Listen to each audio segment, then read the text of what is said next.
नमस्ते दोस्तों। कार्तिक मास प्रारंभ हो चुका है। इस माह को बहुत ही पवित्र माना गया है। इस माह में ही भगवान विष्णु अपनी योग निद्रा से जाग जाते हैं और तब सभी तरह के मांगलिक कार्य प्रारंभ हो जाते हैं। इसी कार्तिक मास में दीपावली का महापर्व आता है। पुराणों में कार्तिक मास की महिमा का वर्णन मिलता है। इस माह में दीपदान, स्नान, विष्णु पूजा और तुलसी पूजा के साथ ही पौराणिक कथा सुनने का बहुत ही खास महत्व होता है। कहा जाता है कि इस कथा के सुनने मात्र से कार्तिक स्नान का फल मिलता है। वीडियो अच्छी लगे तो लाइक जरूर करिएगा।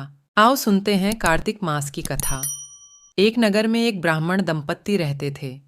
वे दोनों प्रतिदिन 7 कोस दूर गंगा और यमुना नदी में स्नान करने जाते थे। इतनी दूर आने जाने से ब्राह्मण की पत्नी थक जाती थी। एक दिन उसने अपने पति से कहा कि हमारा एक पुत्र होता तो कितना अच्छा रहता। पुत्र के बहू आती तो हमें घर वापस जाने पर खाना बना हुआ मिलता और बहू घर का काम भी कर देती। अपनी पत्नी की बात सुनकर ब्राह्मण ने कहा कि तूने बात तो सही कही है, चल मैं तेरे लिए बहू ला ही देता हूँ। ब्राह्मण ने कहा कि एक पोटली में आटा डालकर कुछ मोहरे रख दे। ब्राह्मण के कहे अनुसार उसने पोटली बांध कर दे दी। पोटली लेकर ब्राह्मण चला गया। ब्राह्मण सफर के दौरान यमुना के किनारे बहुत ही सुंदर लड़कियां दिखाई दीं। वे रेत में घर बनाकर खेल रही थीं। उनमें से एक लड़की ने कहा कि मैं अपना घर नहीं बिगाड़ूंगी, मुझे तो रहने के लिए ये घर चाहिए। लड़की की बात सुनकर ब्राह्मण मन ही मन सोचने लगा कि बहू बनाने के लिए यही लड़की उचित है। जब वह लड़की जाने लगी तो ब्राह्मण भी उसके पीछे पीछे उसके घर तक चला गया। वहां जाकर ब्राह्मण ने उस लड़की से कहा, बेटी, कार्तिक मास चल रहा है, इसलिए मैं किसी के घर खाना नहीं खाता। मैं अपने साथ आटा लेकर आया हूँ। तुम अपनी माता से पूछो कि क्या वह मेरे लिए आटा छानकर 4 रोटी बना देगी। यदि वह मेरा आटा छानकर रोटी बनाएगी तो ही मैं रोटी खा लूँगा। लड़की ने जाकर अपनी माँ को ये सारी बात बताई।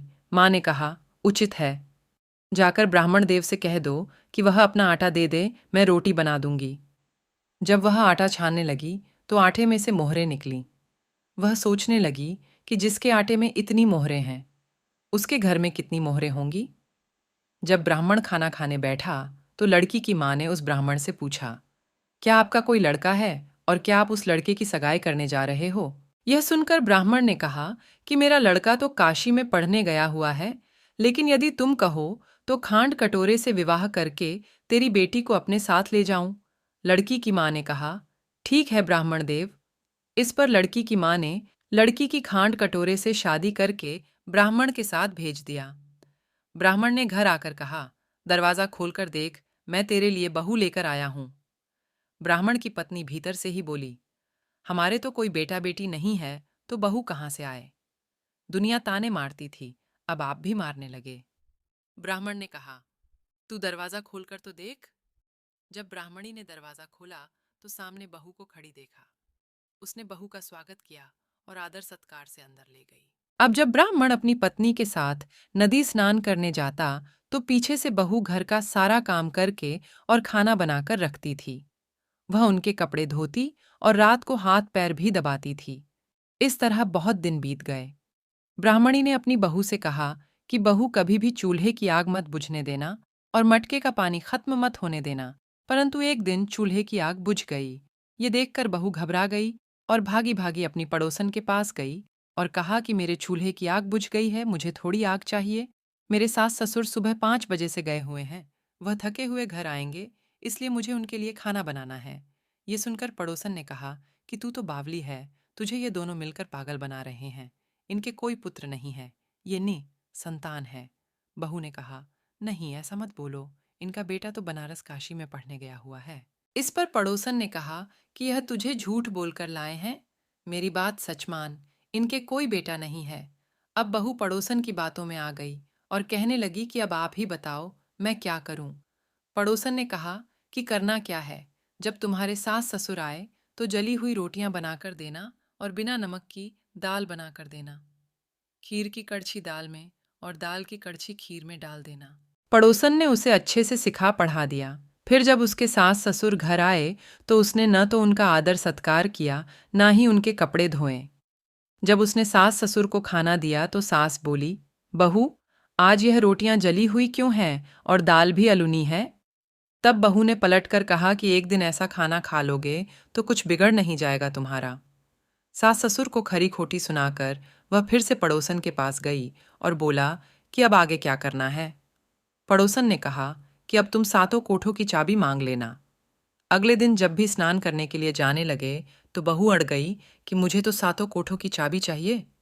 तब ससुर ने कहा कि इसे चाबी दे दो। तब सास ने बहू को चाबी दे दी। सास ससुर के जाने के बाद जब बहू ने दरवाजे खोले तो देखा कि किसी में अन्न भरा है, किसी में धन भरा है और किसी कोठे में बर्तन पड़े हैं।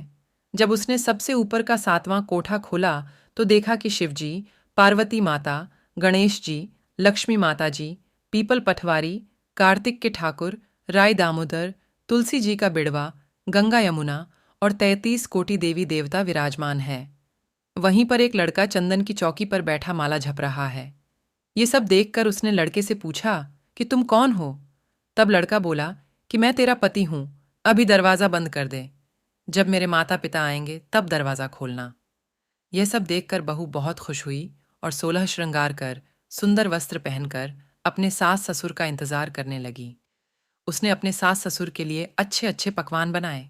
जब उसके सास ससुर घर पर आए तो उसने उनका आदर सत्कार किया और प्रेम पूर्वक खाना खिलाया और हाथ पैर दबाने लगी। पैर दबाते दबाते बहू ने कहा कि माँ, आप इतनी दूर गंगा यमुना स्नान करने के लिए जाती हो तो आप थक जाती हो, इसलिए आप घर पर ही स्नान क्यों नहीं करती हो? ये सुनकर सास कहने लगी कि बेटी, गंगा यमुना घर पर तो नहीं बहती है। तब उसने कहा, हाँ माँ जी, बहती है, चलो मैं आपको दिखाती हूँ।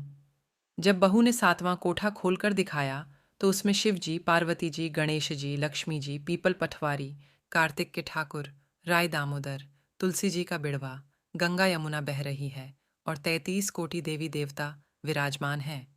वही चौकी पर बैठा एक लड़का माला झप रहा है। माँ ने उसे देखकर कहा कि बेटा तू कौन है? लड़का बोला, माँ, मैं तेरा बेटा हूँ। तब ब्राह्मणी ने पूछा कि तू कहाँ से आया है? लड़के ने जवाब दिया कि मुझे कार्तिक देने भेजा है। माँ ने कहा, बेटा यह संसार कैसे मानेगा कि तू मेरा बेटा है? माँ ने कुछ विद्वान पंडितों से मदद मांगी। पंडितों ने कहा, इस पार बहू बेटा खड़े हो जाएं और उस पार माँ खड़ी हो जाए। माँ ने चमड़े की अंगियां पहनी हो और छाती में से दूध की धार निकलकर बेटे की दाढ़ी मूछ भीगे और पवन पानी से गठजोड़ा बंधे, तब मानेंगे कि यह इस माँ का ही बेटा है। उसने ऐसा ही किया। चमड़े की अंगियां फट गईं और छाती में से दूध की धार निकलकर बेटे की दाढ़ी मूछ भीग गई। पवन पानी से बहू बेटे का गठजोड़ बंध गया। यह सब देखकर ब्राह्मण और उसकी पत्नी की खुशी का ठिकाना ना रहा। तो यह थी कार्तिक मास की कथा। हे कार्तिक के ठाकुर, जैसे ब्राह्मण और ब्राह्मणी को बहू बेटा दिया, वैसे सबको देना। कार्तिक मास की कथा कहने, सुनने और हुंकारा भरने वालों सब पर प्रभु कृपा करना।